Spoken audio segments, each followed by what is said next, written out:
সবার পুজো দুর্গা পুজো।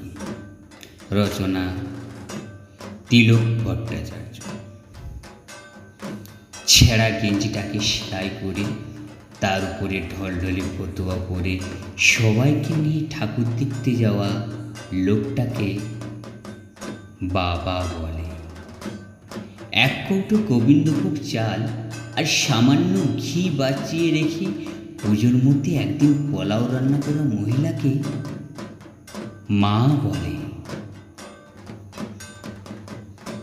বন্ধুর জন্মদিনে পাওয়া চকলেটটাকে সালোয়ার কামিজের ওড়নায় লুকিয়ে ভাইয়ের জন্য বেঁধে আনা মেয়েটাকে দিদি বলে। কাঠি আইসক্রিমটাকে অর্ধেক গলিয়ে হাতে নিয়ে দিদির জন্য মাঠ পেরিয়ে ছুটতে থাকা ছেলেটাকে ভাই বলে। ফুলে ওঠা নতুন তাঁতের শাড়ি পরে দুটো ছোট ছোট ছেলে মেয়ের হাত ধরে বেরানো বাতে পঙ্গু বৃদ্ধাকে ঠাকুমা বলে।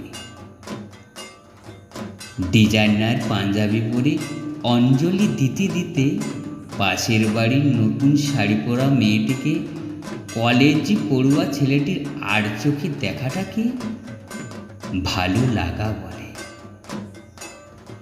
টরন্টো দুবাই থেকে ফিরে এসে সবাই মিলে একজোট হয়ে অষ্টমীর রাতে স্কচের আসরে পাড়ার নিউট্রিশন বন্ধু হাবুকে নিমন্ত্রণ করাটাকে ছোটবেলার বন্ধুত্ব বলে। শিল্পীর হাতে 6 মাসের মেহনতে বানানো দুর্গা ঠাকুরটিকে নাড়ি ছিন্ন করে বিক্রি করে সেই টাকায় অনাথ অসহায় পথ শিশুদের জামা কাপড় কিনে দেওয়াটাকে মানবিকতা বলে।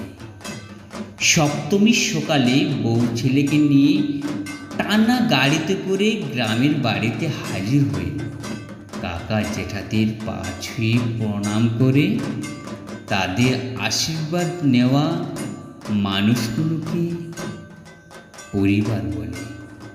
বিশ্বের সব থেকে মনোরম আরামদায়ক জায়গা ছেড়ে বিবাহিত মহিলারা একদিন যে বাড়িটাকে স্বর্গ বলে মনে করে সে বাড়িটাকে বাপের বাড়ি বলে।